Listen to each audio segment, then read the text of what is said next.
नमस्कार दोस्तों, आपका अपने YouTube चैनल स्टार सिलेक्शन में आप लोगों का स्वागत करता हूं। आज वीडियो हम लेकर आए हैं पॉलिटी के क्वेश्चन 15 क्वेश्चन लेकर आए हैं। आपको इनके जवाब कमेंट बॉक्स में देने हैं, सही से आंसर आपको देखते हैं आप 15 क्वेश्चन में से कितने क्वेश्चन के आंसर सही दे पाते हैं। तो वीडियो को स्टार्ट करते हैं और पहले क्वेश्चन की तरफ चलते हैं। पहला क्वेश्चन है, किस आर्टिकल के दौरान राष्ट्रपति किसी दूसरे पद को धारण नहीं कर सकते हैं। इसके कहने का मतलब हुआ जो राष्ट्रपति अपने पद पर हैं तो किसी दूसरे पद पर धारण तब तक नहीं हो सकते जब तक अपने पद पर राष्ट्रपति पद पर रहेंगे। तो यह आर्टिकल किस आर्टिकल में लिखा हुआ है? Article 60, article 59, article 30, article 61।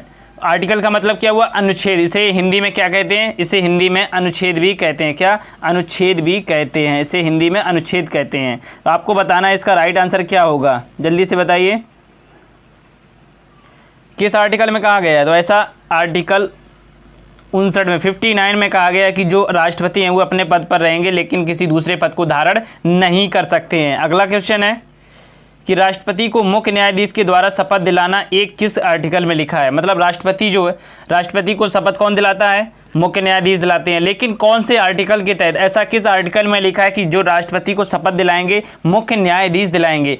Article 37, article 62, article 73, article 60। ये आपको बताना है कौन से आर्टिकल में लिखा है कि राष्ट्रपति को शपथ जो है वो मुख्य न्यायाधीश दिलाएंगे। तो ऐसा कौन से आर्टिकल में लिखा है? ऐसा आर्टिकल 60 में लिखा है। किसने? 60 में ऐसा लिखा हुआ है कि जो मुख्य न्यायाधीश को शपथ राष्ट्रपति को शपथ जो है वो मुख्य न्यायाधीश दिलाएंगे। आर्टिकल 60 में लिखा हुआ है। अगला क्वेश्चन है कि मुख्य न्यायाधीश की अनुपस्थिति में राष्ट्रपति को शपथ कौन दिलाता है? अभी हमने पूछा पिछले वाले क्वेश्चन में कहा क्या कहा कि राष्ट्रपति को शपथ मुख्य न्यायाधीश दिलाते हैं। यदि मुख्य न्यायाधीश अनुपस्थित होते हैं या मुख्य न्यायाधीश नहीं होते प्रेजेंट टाइम में उस समय, तो उनको शपथ कौन दिलाएगा? राष्ट्रपति को शपथ कौन दिलाएगा? उपराष्ट्रपति, वरिष्ठ न्यायाधीश, राज्यपाल, लोकसभा अध्यक्ष। तो इसको कौन दिलाएगा? जल्दी से बताइए, कमेंट करके बताइए इसका राइट आंसर क्या होगा। इसका राइट आंसर आप लोग लगा रहे होंगे उपराष्ट्रपति, लेकिन गलत है। उपराष्ट्रपति क्यों गलत है? क्योंकि ये उपराष्ट्रपति जो है वो राष्ट्रपति को शपथ नहीं दिलाएंगे बल्कि वरिष्ठ न्यायाधीश। कौन से? वरिष्ठ न्यायाधीश जो हैं वो मुख्य न्यायाधीश नहीं होंगे तो वरिष्ठ न्यायाधीश जो हेड होगा, उसमें न्यायाधीश काफ़ी होते हैं, उसमें जो हेड होगा वो शपथ दिलाएंगे राष्ट्रपति को। अगला क्वेश्चन है कि निर्वाचन मंडल राष्ट्रपति के चुनाव में भाग लेते हैं। निर्वाचन मंडल राष्ट्रपति के चुनाव में भाग लेते हैं, यह किस आर्टिकल में लिखा हुआ है? हमने उस दिन बताया था पिछले वाले क्वेश्चन में, अभी तक आपने क्वेश्चन नहीं देखा है, जो पार्ट 1 हमने अपलोड कर दिया, उसमें पूछा था हमने, क्वेश्चन आया था कि राष्ट्रपति के चुनाव में कौन कौन से भाग लेते हैं, कौन कौन से व्यक्ति भाग लेते हैं। तो हमने बताया था लोकसभा के निर्वाचित सदस्य, विधानसभा के निर्वाचित सदस्य और राज्यसभा के निर्वाचित सदस्य, और दिल्ली और पांडिचेरी 17वें संविधान संशोधन 1962 के तहत यह उन्हें भी मतलब प्रदान किया गया था कि वो राष्ट्रपति के जो चुनाव में भाग लेंगे। तो भाग लेंगे वह किस आर्टिकल में लिखा है, किस अनुच्छेद में लिखा है, आपको ये बताना है। आर्टिकल 55, आर्टिकल 54, आर्टिकल 45 या आर्टिकल 60। आपको बताना है किस आर्टिकल में ऐसा लिखा हुआ है। तो आर्टिकल किस में लिखा हुआ है? आर्टिकल 54 में ऐसा लिखा हुआ है कि जो निर्वाचन मंडल जो राष्ट्रपति हैं, राष्ट्रपति के चुनाव में कौन कौन से व्यक्ति भाग लेंगे, ऐसा आर्टिकल 54 में लिखा हुआ है। अगला क्वेश्चन है कि राष्ट्रपति अतिक्रमण या संविधान का उल्लंघन करती है तो उनको किस आर्टिकल के दौरान हटाया जा सकता है? अब ये क्वेश्चन घूम फिर के पूछ लिया गया है। इस क्वेश्चन का मतलब क्या हुआ?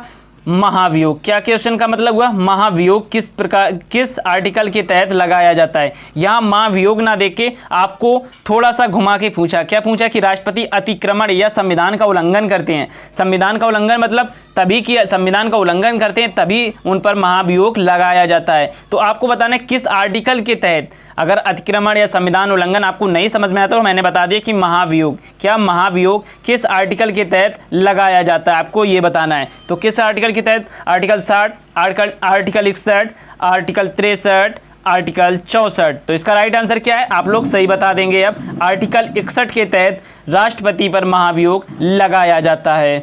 अगला क्वेश्चन है, किस राष्ट्रपति का पद खाली हो? यदि राष्ट्रपति का पद खाली हो तो राष्ट्रपति के पद पर 6 माह तक उपराष्ट्रपति पद पर रह सकते हैं। यह किस आर्टिकल में लिखा है? आप कहने का मतलब क्या हुआ? यदि राष्ट्रपति का पद खाली है तो उस जो पद है वो उस पर कौन बैठेंगे? उपराष्ट्रपति बैठेंगे। ये एक क्वेश्चन आपका मतलब फाइनल हो गया। दूसरा क्वेश्चन क्या है, 6 माह तक, कितने माह तक, 6 माह तक, साफ साफ लिखा है इसमें, कितने माह तक,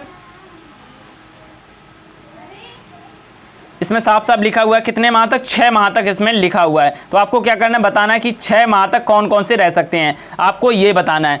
तो अगर आई होप वीडियो पसंद मतलब समझ में आ रहा है तो कृपया करके चैनल को जरूर सब्सक्राइब कर लीजिए। तो इसमें किस आर्टिकल में लिखा है, आर्टिकल 62, आर्टिकल 65, आर्टिकल 59 या आर्टिकल 54। तो ऐसा कौन से आर्टिकल में, आर्टिकल 62 में कहा गया है कि जो राष्ट्रपति के पद पर उपराष्ट्रपति बैठेंगे, तो आर्टिकल 62 में ऐसा जिक्र है, ऐसा लिखा हुआ है। अगला क्वेश्चन है कि निम्नलिखित में से सबसे लंबे समय तक कौन से राष्ट्रपति पद पर रहे थे, मतलब कौन से ऐसे राष्ट्रपति थे जो सबसे ज़्यादा कार्यकाल रहा, जिनका सबसे ज़्यादा कार्यकाल रहा, ऐसे कौन से राष्ट्रपति थे, डॉक्टर सर्वपल्ली राधाकृष्णन, डॉक्टर राजेंद्र प्रसाद, डॉक्टर जाकिर हुसैन, प्रणब मुखर्जी। आपको बताना है, जल्दी से बताइए। अब हम आपको एक क्वेश्चन देते हैं होमवर्क के लिए, आपको बताना है जो प्रणब मुखर्जी थे,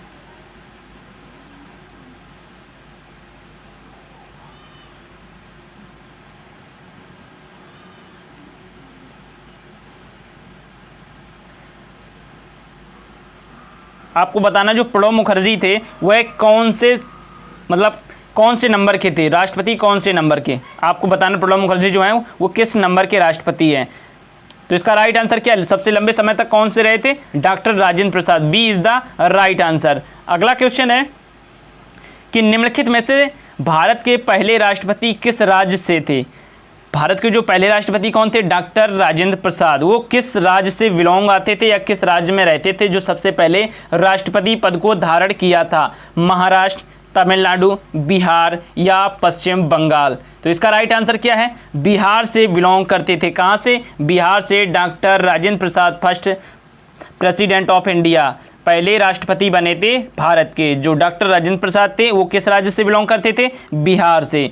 अगला क्वेश्चन है कि निम्नलिखित में से महान्यायवादी की नियुक्ति कौन करता है, जो अटॉर्नी जनरल, इंग्लिश में से क्या कहते हैं, अटॉर्नी जनरल, अटॉर्नी जनरल की नियुक्ति कौन करता है, मुख्य न्यायाधीश, उपराष्ट्रपति, राष्ट्रपति या प्रधानमंत्री। आपको बताना है इसका राइट आंसर क्या है, जल्दी से बताइए इसका राइट आंसर क्या है। इसका राइट आंसर है राष्ट्रपति, जो राष्ट्रपति हैं वो महान्यायवादी अटॉर्नी जनरल की नियुक्ति करते हैं। अगला क्वेश्चन है राष्ट्रपति लोकसभा में कितने एंग्लो इंडियन को चुनता है, जो राष्ट्रपति है वो लोकसभा में कितने एंग्लो इंडियन को चुनता है, 4, 5, 2, 3, कितने एंग्लो इंडियन को चुनता है राष्ट्रपति, जल्दी से बताइए। लोकसभा में, नोट करिए लोकसभा में। अब आपको बताना है कि राज्यसभा में कितने लोगों को चुना जाता है राष्ट्रपति के द्वारा, जल्दी से बताइए, आपको कमेंट बॉक्स में देना है आंसर इसका। तो इसका राइट आंसर क्या है, लोकसभा में कितने, 2, लोकसभा में कितने, 2 एंग्लो इंडियन को राष्ट्रपति चुनते हैं, कितने, 2 is the right answer, C is the right answer.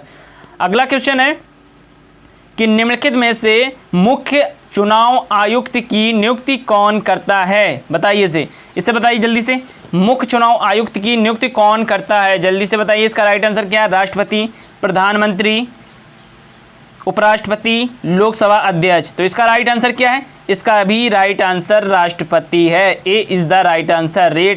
जो राष्ट्रपति हैं वो मुख्य चुनाव आयुक्त, यूपीएससी बोर्ड जो भी हैं ये काफ़ी लोगों को चुनते हैं। अगला क्वेश्चन है कि निम्नलिखित में से कौन संसद के सत्र को बुलाता है, कौन संसद के सत्र को बुलाता है, संसद के सत्र के बीच कितना गैप होना चाहिए, कितने से ज़्यादा नहीं होना चाहिए, कितना होना चाहिए, 6 माह से ज़्यादा गैप नहीं होना चाहिए, साल में 2 सत्र बुलाए जाते हैं, बुलाना आवश्यक होता है। तो कौन बुलाता है, राष्ट्रपति बुलाते हैं, कौन से बुलाते हैं, राष्ट्रपति। तो D is the right answer. अगला क्वेश्चन है कि राष्ट्रपति न्यायाधीश से विधिक सहायता ले सकते हैं, यह किस आर्टिकल में लिखा हुआ है, जो राष्ट्रपति सहायता लेते हैं यदि कोई प्रॉब्लम आ जाती है, समस्या आ जाती है या उनको संविधान से रिलेटेड कुछ पूछना होता है तो वो मुख्य न्यायाधीश से सहायता ले सकते हैं। लेकिन किस आर्टिकल में ऐसा लिखा कि वो सहायता ले सकते हैं, आर्टिकल 134, आर्टिकल 331, आर्टिकल 143 या आर्टिकल 145। तो इसका राइट आंसर क्या है, आर्टिकल 143 में लिखा है कि जो राष्ट्रपति हैं वो मुख्य न्यायाधीश से सहायता ले सकते हैं।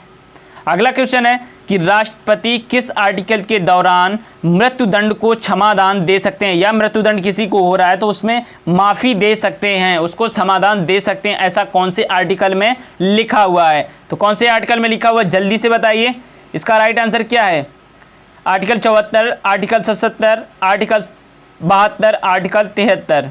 जल्दी से बताइए इसका राइट आंसर क्या है। इसका राइट आंसर है आर्टिकल 72। आर्टिकल 72 में लिखा हुआ है कि राष्ट्रपति मृत्युदंड को माफ कर सकते हैं।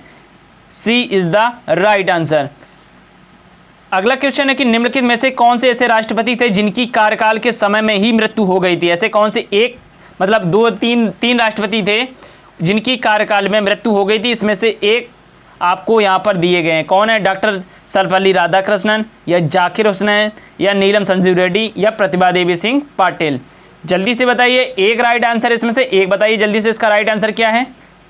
तो इसका राइट आंसर क्या है? अभी तक आपने हमारे चैनल को सब्सक्राइब नहीं किया और जो भी हमने विटामिन से रिलेटेड या ज्योग्राफी के हमने 10 पार्ट अपलोड कर दिए हैं, जो एग्जाम में आए हुए क्वेश्चन, पुलिस में जो भी आए थे और रेलवे में आए थे, वो जो रेलवे में आए हुए क्वेश्चन कुछ बच गए हैं, उनको हम धीरे धीरे करके अपलोड कर देंगे। अब हम सीरीज चला रहे हैं पॉलिटी के 10 पार्ट अपलोड करने के बाद हम ज्योग्राफी हो चुकी है, उसके बाद हम जो फिजिक्स के या केमिस्ट्री के वीडियोस अपलोड करना स्टार्ट कर देंगे। तो इसी के साथ आप हमारे चैनल को जरूर सब्सक्राइब कर लीजिए। तो इसका राइट आंसर क्या है? इसका राइट आंसर है जाकिर हुसैन। क्या? B is the right answer. तो हमने होमवर्क के तौर पर आपको एक क्वेश्चन पहले से ही दे दिया। तो वीडियो पसंद आया हो तो हमारे चैनल को जरूर सब्सक्राइब करें। इसी के साथ दोस्तों, जय हिंद, जय भारत।